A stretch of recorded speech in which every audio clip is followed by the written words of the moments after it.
Bonjour à tous, le festival Effestar, c'est à Montpellier, dans le département de l'Hérault, dans la région Occitanie. Un festival assez impressionnant puisqu'il propose des effets spéciaux. Et je suis avec, comment doit-on vous appeler, des êtres suprêmes, des dieux, des organisateurs, des présidents du comité d'organisation. Qui es-tu? Je suis Thomas Renz, donc j'ai créé le festival en 2004, voilà. Et je suis avec ma collègue Marie, responsable de la manifestation. Il m'a déjà présenté. Oui, voilà, moi c'est Marie, du coup, Marie Arteta, et j'ai rejoint l'équipe de Thomas il y a 2 ans sur le festival, en fait, depuis qu'on s'est déplacé sur Montpellier. Alors, première question toute bête. Qu'est-ce que c'est les effets spéciaux? Waouh.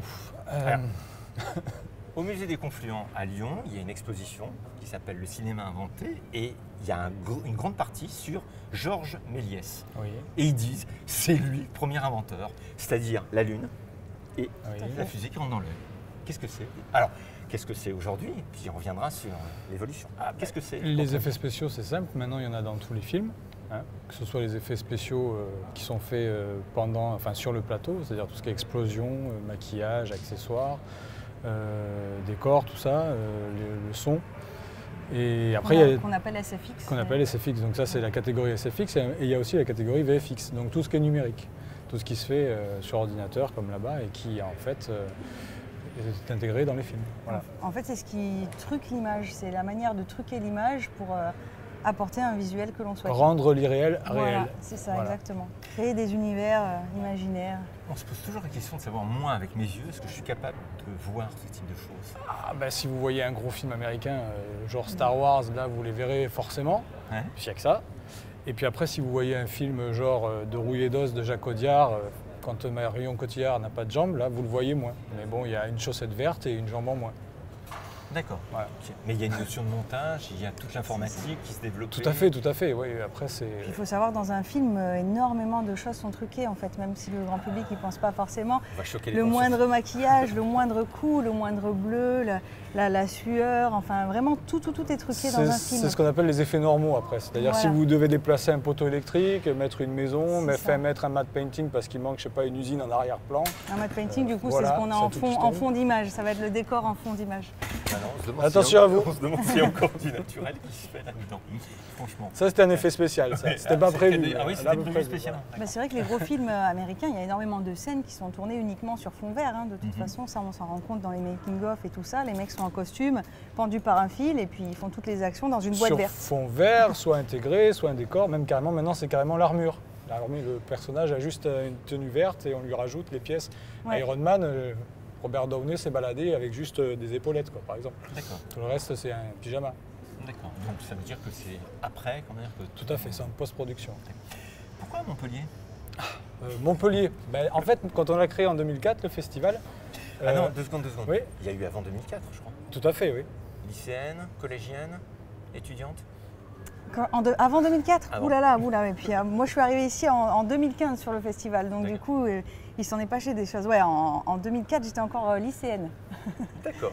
Voilà. Et depuis, il y a eu tout un parcours dans le cinéma. Enfin, j'ai une double casquette en ce qui me concerne dans le marketing et puis dans le cinéma. Et puis j'ai toujours voulu... dans le fond, travailler avec les personnes du cinéma, avec les personnes des effets spéciaux. Donc en parallèle, je travaille dans un domaine qui n'est pas très éloigné, puisqu'il s'agit du jeu vidéo. Je suis actuellement chez Ubisoft. Et après, qui est à Montpellier. D'ailleurs, il y a un studio à Montpellier, voilà, tout à fait. Et c'est vrai qu'après, j'ai croisé le chemin de Thomas grâce à des étudiants que je suivais en communication. Et puis la passion commune a fait qu'on a développé ce festival ensuite ensemble. Voilà, donc moi aussi, moi c'est surtout parce que je suis un passionné de cinéma. Il y a un moment donné où j'ai voulu rentrer, faire une école et tout ça, ça a été un peu compliqué parce que je déménageais chaque année. J'ai réussi à faire un cursus cinéma audiovisuel à Paul Valéry, ce qui ne m'a pas du tout intéressé en fait, parce que c'était le Georges Sadoul et que je trouvais ça très limité. À l'époque, il n'y avait pas encore le numérique, donc c'était vraiment que des cours très théoriques, en cours magistraux, donc pas vraiment intéressant. Donc je me suis dit, puisque je n'ai pas pu faire un cursus de cinéma parce que je ne suis pas à Paris et tout ça, ce que je vais faire, c'est que je vais amener le cinéma à moi. Donc la première chose que j'ai faite, c'est que j'ai créé un festival avec Morte qui s'appelle Écran Libre, qui a maintenant 20 ans, il existe toujours, et qui était un festival de court-métrage, donc tout à fait classique, mais bon, qui avait le mérite d'exister. Et puis quand je suis parti de ce festival qui était là-bas, je me suis dit, il faudrait que je crée un autre festival avec une thématique bien précise. La question s'est posée, qu'est-ce qui n'existait pas en thématique de festival? Donc de là, avec mes collègues Jean-Pierre Spiro et Florian Gazan, on a réfléchi. Et suite à une conférence qui avait été faite comme ça, un peu par hasard, sur Matrix, c'était à l'époque où Matrix sortait, on avait fait venir un jeune qui travaillait chez Buff, donc la boîte de Pierre Buffin, qui était originaire de Lunel, qui est venu pour une soirée montrer ce qu'il avait fait sur Matrix. Et de là est venue l'idée en fait de créer Festar. Parce qu'il faut savoir que les effets spéciaux en France, il n'y a pas de récompense. Donc le but c'était de créer un festival qui mettait en avant tous ces gens qui travaillaient sur les effets spéciaux numériques ou autres. Après est venue l'idée de développer à tout ce qui était effets spéciaux dits de plateau. Voilà. Ça aurait pu être fait à Paris, pourquoi Montpellier? Parce que j'étais originaire de Montpellier et donc forcément... Montpellier c'est arrivé un peu par hasard, Montpellier, parce que comme on a commencé au Gros du Roi, Montpellier est arrivé. Quand on a commencé au Gros du Roi, pour tout vous dire, on s'est dit on aimerait bien que ça arrive. Le Gaumont venait d'arriver, donc nous on aimerait bien le faire au Gaumont, mais c'était encore compliqué d'arriver là et on n'avait pas assez de bagages en fait pour leur proposer quelque chose de vraiment concret. Il a fallu attendre 10 ans pour leur demander un peu par hasard et ils ont mis 2 jours à nous répondre pour nous dire banco pour le festival. Ils voulaient faire une manifestation sur leur métier et nous on est arrivé au moment où il fallait et ça a mis 12 ans. C'est marrant, c'est exactement ce que disait Jean-Marc hier, s'il a installé sa société à Montpellier, c'est que justement, ici ça réagit très fortement. C'est-à-dire qu'ils n'hésitent pas à y aller. Est-ce que c'est spécifique au sud de la France? Parce qu'on pourrait dire que Paris c'est plus simple, il y a tout. Peut-être qu'il y a ce côté un peu plus passion, parce que justement il n'y a pas tout le microcosme parisien qui est peut-être un peu trop pro pour essayer de s'ouvrir sur ce genre de festival un peu fou.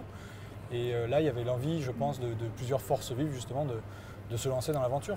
Puis qui est même too much à Paris d'ailleurs, parce que les gens se lassent. C'est vrai qu'il y a tellement de courts-métrages tournés chaque jour à Paris. On s'en rend compte même quand, à l'époque, moi pour certains courts-métrages, j'avais cherché personnellement des lieux sur Paris. On se rend compte que tous les bars nous disent moi tous les jours j'ai quelqu'un qui vient me demander de tourner un film ici. Donc peut-être que là-bas ça s'essouffle un petit peu. Et ici à l'inverse, on a des collectifs qui se créent de plus en plus, de jeunes cinéastes, de jeunes réalisateurs qui se lancent dans des web-séries, dans des courts-métrages et qui font vraiment vivre la région. Et ne serait-ce même qu'en termes de bureau des tournages, on a un bureau des tournages qui est assez récent ici sur Montpellier, qui a quelques années, et qui finalement s'est retrouvé dans le top en termes de nombre de tournages, puisqu'ici on a énormément de décors différents, on a le temps aussi qui est plutôt favorable pour les tournages, donc c'est vraiment un lieu idéal. La preuve, il y a des séries qui se sont installées à 7 ou les grosses séries maintenant de France Télévisions, etc. J'ai croisé une maman avec sa petite fille de 7 ans mercredi après-midi qui m'a dit c'est génial, il y a tout, pour tout le monde. Les passionnés, les pas passionnés, les petits. C'est un peu aussi le but du festival, c'est que c'est un festival tout public. Voilà. Contrairement un peu à ce qui se faisait à Imagina où il y avait des conférences sur les effets spéciaux et encore c'était très, très restreint, c'était réservé aux professionnels. Voilà. Quand on a commencé le festival, il faut savoir que ce sont les infographistes eux-mêmes qui étaient demandeurs de venir participer à la manifestation. On n'a pas eu à chercher longtemps pour les faire venir. On a lancé l'annonce pour le festival et tout de suite j'ai eu des gens comme Édouard Valton qui m'ont appelé tout de suite. On est intéressé pour venir. Hugues Namur à l'époque. Il y a plein de gens qui sont venus directement nous voir parce qu'ils voulaient mettre en avant leur passion, leur métier. C'est ça qui est beau en fait, c'est que ce sont des personnes qui finalement n'ont jamais l'occasion de présenter un petit peu ce qu'elles font. Et en fait le festival est fait pour tout le monde, donc on va avoir vraiment des conférences, des interventions, des séances qui vont être pour un public averti en fait, un public étudiant, un public du milieu, les professionnels, les passionnés. Et après ça permet également au tout public de découvrir finalement ce milieu-là qu'ils connaissent très peu, notamment grâce au parc où on peut découvrir des maquilleurs. Alors, c'est très ludique, donc ça plaît aux familles, ça plaît aux enfants. On a un spectacle également qui permet de montrer tous les effets de pyrotechnie, de cascade, de maquillage et qui permet de comprendre ce milieu-là de manière plus vulgarisée et plus simple. 2018 ? On a le droit de dire ? On ne parle pas encore ? 2018, mais on est déjà sur 2019. Oui, mais c'est vrai en plus. Ouais. En plus, c'est vrai. Donc, voilà. L'évolution dans les... devenir le festival numéro 1 de Montpellier en termes de cinéma. Et devenir également une référence des effets spéciaux, parce que comme disait Thomas tout à l'heure, ce n'est pas forcément reconnu en France. Au César, on n'a pas de prix des meilleurs effets spéciaux, ce qui n'est pas le cas aux États-Unis par exemple. Donc c'est quelque chose qu'on souhaiterait développer vraiment, de ce côté-là. Et c'est pas simple. Et c'est pas simple. Pourquoi ? Ça fait peur ? C'est très compliqué, parce qu'on est dans un pays qui n'a pas cette politique de l'effet spécial. Voilà, c'est pas évident. Oui, on a une culture tout autour du On est du très cinéma cinéma art et essai. Voilà, Voilà. c'est Donc ça. là, nous, on est en train de défendre. Et alors, c'est pas forcément le cas.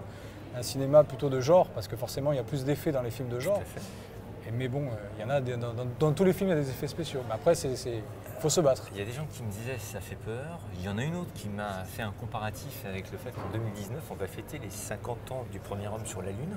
Et c'est là où est apparue la micro-informatique. Il y a des gens qui disent ça va trop vite. Oui, c'est un peu ça. De toute façon, les effets spéciaux, c'est en perpétuelle évolution. C'est C'est-à-dire ça. qu'il y a des nouvelles technologies. Parce que là, on parlait de réalité virtuelle, alors que maintenant, Exactement. c'est de tout. Après, il va y avoir la 3D fait, relief une sans technique lunettes. de Ah non, qu'est-ce qu'il fait? Ah oui, si. Puis Et ça va aller si, beaucoup avec, plus vite qu'on avec pense. Avatar 2 et 3, il va y avoir C'est la 3D relief sans lunettes. Tous les cinémas vont être obligés de se rééquiper. Et ça commence en janvier. Voilà. Donc on peut penser que l'année prochaine, on aura un travail sur la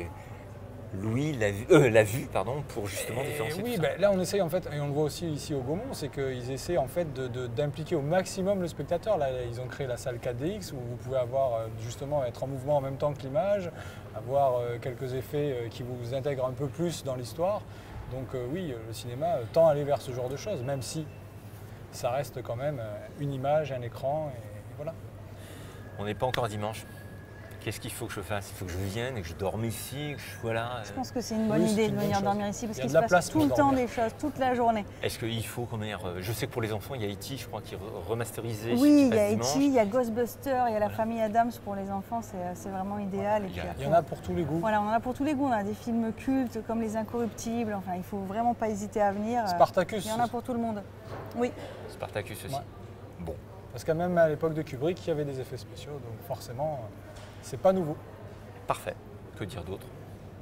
Viens Bien des nombreux. C'est une très bonne conclusion.